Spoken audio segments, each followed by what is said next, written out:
Coucou, aujourd'hui on se retrouve pour un sujet genre un peu plus personnel, je sais pas si on peut dire ça comme ça. J'ai décidé d'enlever mes cheveux, enfin mes extensions, symboliquement pour dire que j'en avais marre et que ça pouvait pas entre guillemets continuer. Il faut savoir que j'ai vraiment eu du mal à accepter mes cheveux crépus. La société en règle générale montre des femmes en général en couverture avec des cheveux lisses ou bouclés mais pas des cheveux genre crépus naturels. Genre quand je regarde un peu dans les médias, dans le monde, dans le milieu artistique on va dire, il y a très peu de représentation de la vraie femme noire, genre Beyoncé a les cheveux lisses, Rihanna a les cheveux lisses, Oprah Winfrey a les cheveux lisses. Beaucoup de mannequins noirs ont des cheveux blancs et sur Disney Channel, la plupart des filles noires sont en fait limite des filles blanches au teint foncé quoi. Genre elles sont toutes blanches avec les cheveux hyper lisses ou à peine bouclés mais on voit vraiment que c'est du lisseur.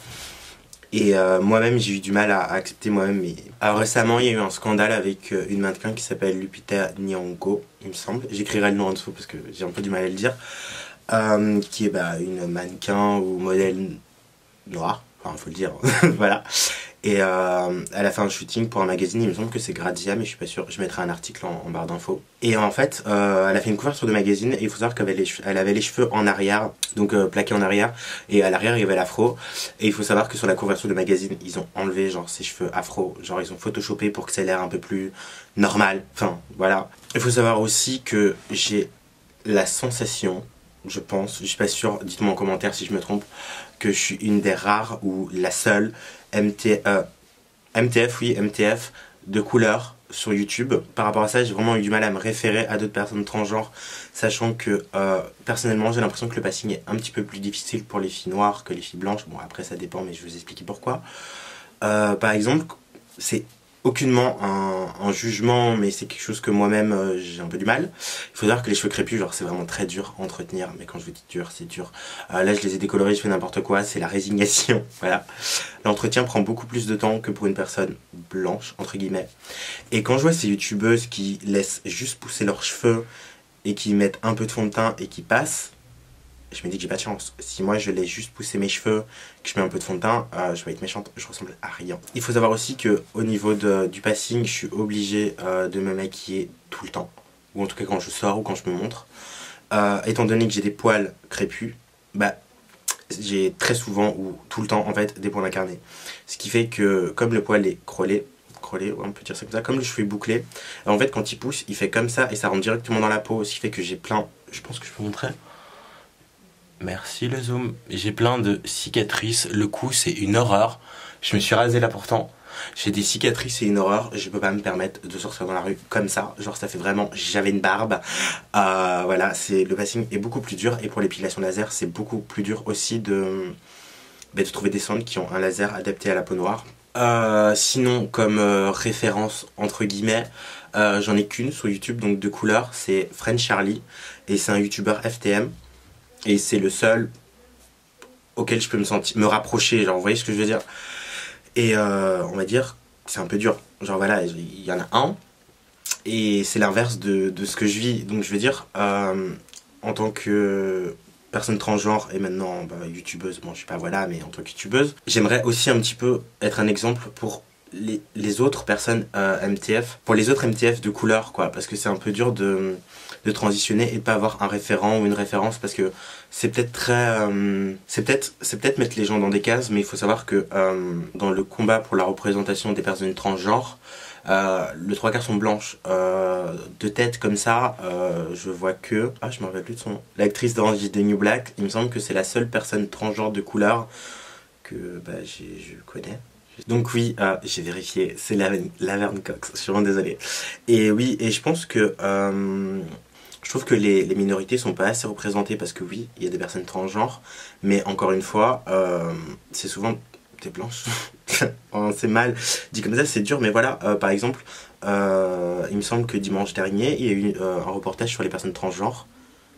Il n'y avait aucun noir, ou aucune personne de couleur, pas un Mexicain ni rien. Et je sais que très souvent, je sais que dire ça, ça met un peu les personnes de couleur dans une case, dans le sens où on les pointe du doigt en mode où on les montre pas. Mais je veux dire, même en règle générale, je trouve qu'il n'y a pas assez de représentation culturelle au niveau des médias, etc. Enfin, c'est un peu dur à vivre. Je dis pas que voilà, enfin, je sais pas, quand on regarde, on voit vraiment dans certaines séries, certains films, qu'il y a le noir, le chinois et l'arabe pour le quota. Enfin, je trouve ça normal, je veux dire, dans la vie de tous les jours, on a plus d'un pote noir, on a plus d'un pote arabe, et c'est vraiment dur de se construire sans avoir de représentation, je sais pas si on peut dire ça comme ça, ou de modèle entre guillemets, ou se dire, ou une personne entre guillemets qui a réussi, sur qui on peut se dire oui, elle a réussi. Je sais que forcément la couleur c'est pas quelque chose qui nous définit, en tout cas à la naissance. J'ai fait des études de coiffure et faut dire que bizarrement il y avait une autodiscrimination. Genre on me disait oui mais t'arriveras à t'occuper des cheveux de blanc, et moi j'étais en mode mais des cheveux c'est des cheveux, il y a un entretien, mais je veux dire en coiffure j'estime qu'il faudrait apprendre tous les types de cheveux, enfin pas forcément que le cheveu européen, enfin quand je dis européen c'est les cheveux lisses. Hein. Et même ça, je veux dire, dans ma propre construction de moi-même, ça m'a fait du mal parce que, comment dire, tout autour de moi, la normalité c'était d'avoir les cheveux lisses et les cheveux crépus, c'était voilà. Quand on regarde, c'est très dur de rivaliser parce que j'ai passé des années à me défriser les cheveux, j'ai passé des années à me lisser les cheveux, la preuve, ils poussent plus. Donc voilà, donc là je me suis décoloré les cheveux, je prie pour qu'ils tiennent parce que mes cheveux sont tellement fragiles que je peux rien faire dedans, enfin objectivement, hein. Mais c'est pas une fin en soi, faut juste que j'apprenne à être bien avec moi-même et connaître mes cheveux, ma peau, voilà, enfin vous voyez. Et quand je dis je me résigne, ok, mais ça veut pas dire que j'abandonne. Donc il faut juste que j'apprenne à aimer mes cheveux. Aussi j'en ai vraiment marre de la pression sociale, je vais développer. Je sais que cette vidéo sonne comme une plainte, mais il faut se dire que parfois juste c'est dur en fait. Et il faut savoir que donc j'ai choisi le parcours officiel. Et le parcours officiel, tout ce qui m'a appris, c'est que il fallait avoir, tout ce qui m'a appris, c'est que je devais avoir l'air d'une fille. C'est pas bien, le parcours officiel que je choisis était peut-être naze, mais je l'ai dit dans une vidéo précédente, je me rappelle que je venais habillée donc, comme ça. Donc voilà, mes cheveux naturels, tout ça. On me disait oui, tu dois travailler sur toi, machin, il faut être belle, machin. Si tu t'habilles comme ça, genre personne va penser que t'es une fille, machin. On m'a fait la morale. La semaine d'après, je suis arrivée avec des extensions genre au ras du cul, avec une jupe au ras de la fouf, avec la tonne de fond de teint. Il m'a dit c'est bien, tu progresses, machin. Donc en gros, comment dire, j'ai évolué plus de 2 ans, parce que ça fait, je suis presque à ma 4e année de transition. Pendant 3 ans, on m'a dit que ça c'était normal, en gros, d'être un stéréotype, même au niveau des cheveux, des vêtements, tout ce que vous voulez, et j'en ai juste ras le cul. Genre, objectivement, enfin, en tout cas, maintenant, je me sens forcé à être jolie tout le temps, en fait. Et c'est pas ce que j'ai envie de vivre, en fait.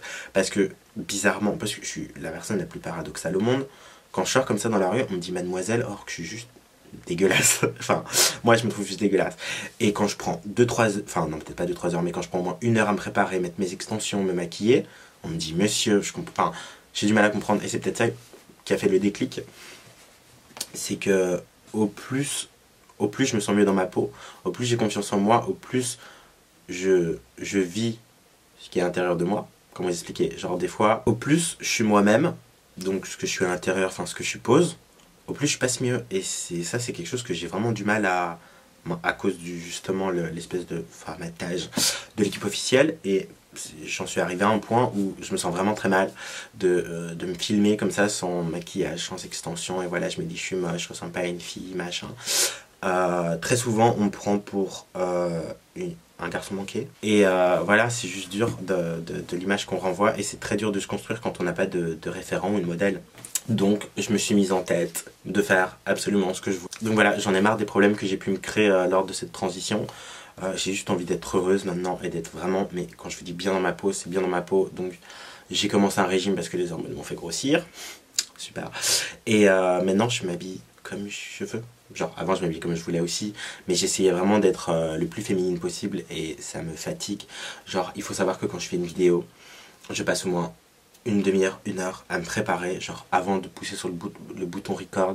Donc je me rase, je me maquille, je mets mes extensions, je m'habille, mais je dois mettre des vêtements qui me vont bien, enfin qui me vont bien, qui mettent ma féminité en valeur. Mais ça apporte rien du tout, enfin je trouve que ça apporte rien. Genre oui, j'ai l'air d'avoir confiance en moi, mais en soi, genre là maintenant, genre je me sens juste trop bien, genre j'ai pas une tonne de fond de teint, j'ai pas Il n'y a rien d'artificiel, c'est juste moi et ça fait vraiment du bien, même si j'ai un peu peur, vous voyez, ça fait comme un trac. Mais c'est tellement valorisant pour soi d'être juste soi-même et de pas se cacher derrière des artifices pour se sentir mieux ou être plus accepté. Je trouve ça totalement débile. Ça veut pas dire que je mettrai plus d'extensions, parce que j'aime trop ça, mais ça veut dire que maintenant, bah, je vais essayer d'apprendre à connaître la texture de mes cheveux. Même si je la connais un petit peu en fait, mais c'est vrai que c'est compliqué parce que par exemple quand on est noir, eh ben, il y a plusieurs types de cheveux, il y a les 4C, les BC, les machins, et il faut savoir quel produit il faut mettre, puis il y a des produits que les cheveux n'aiment pas, machin, c'est compliqué. Mais je vais y arriver. Donc voilà, j'en ai déjà parlé avec beaucoup de personnes de mon entourage, amis, etc. Il faut pas être ce que les gens entendent de nous, genre, je vais vous révéler un secret, mais c'est pas vraiment un secret. Quand j'étais adolescente, j'étais quelqu'un d'autre. Genre, moi j'étais une personne qui... J'étais une personne qui allait à la bibliothèque, qui lisait, qui regardait des reportages, qui fumait pas, qui buvait pas, etc. Et j'étais tout le temps chez moi, genre, je m'instruisais, on va dire. Ça se dit, s'instruire, m'instruisais. Je sais pas si ça se dit, mais j'ai passé pour une grosse conne si c'est pas juste. Et donc j'ai commencé à rencontrer mes amis de l'adolescence. Et en fait, je me suis rendu compte qu'il y avait un décalage entre eux et moi, que j'étais peut-être un peu trop un télo, on va dire. Et il faut savoir que pendant peut-être 2-3 ans de ma vie, j'ai joué à la conne pour être accepté. Genre, on me disait, oui, t'as lu le journal d'Anne Frank. J'étais en mode, non, je lis pas, genre voilà. Et il faut savoir que, donc c'était il y a un bon moment quand même. Il faut savoir que maintenant, j'ai encore des traces de l'attitude ou d'éthique de la personne pour qui je me faisais passer avant. Donc ça veut dire que des fois, je sors vraiment des phrases bêtes, mais genre par habitude, genre, et c'est super pas bien. Et le souci, c'est que quand vous n'êtes pas vous-même et que vous jouez un rôle pour être accepté, etc., ça vous bousille juste à l'intérieur. Je dis ça, mais... Enfin, non, clairement, j'ai dit ça et je dis pas rien. Parce qu'après, genre, quand on se regarde dans une glace, ben, on est perdu. Et retrouver la personne qu'on était avant, c'est très dur, ça prend du temps. Et vous allez perdre plein de personnes en changeant, en étant vous-même. Ou peut-être pas, je sais pas. En tout cas, moi, j'ai perdu plein de personnes en étant moi-même. Et... mine de rien, ça fait le tri dans sa vie et de savoir qui est là pour nous, qui est important pour nous, pour qui on est important. Et je suis désolé de tout le temps avoir un discours de... J'ai limite l'impression de faire des discours de propagande, mais je vous promets que pour avoir joué un rôle des années, entre guillemets, et de m'être trouvé et de me trouver petit à petit grâce à ma transition ou pas, c'est magique, genre on doit rien à personne, on fait ce qu'on veut. Je deviens adulte. Non, je rigole. Je sais pas, mais je pense que dans la vie on passe tous un jour par là de se dire qui on est, pourquoi on est devenu comme ça, pourquoi on a fait ces choix de vie. Et après ce moment, donc après le moment de réflexion, bah on commence bêtement à se retrouver, on se délaisse d'un poids et on avance juste en profitant vraiment de la vie. Je vous laisse avec un slogan, c'est Stay Bizarre, Spread Bizarreness, ça veut dire rester bizarre, propager le bizarre. Soyez vous-même parce que c'est la plus belle chose que vous pouvez offrir au monde, et vivez aussi parce que ceci est la plus belle chose que vous pouvez donner au monde. Je fais plein de bisous et on se retrouve dans plein de nouvelles vidéos.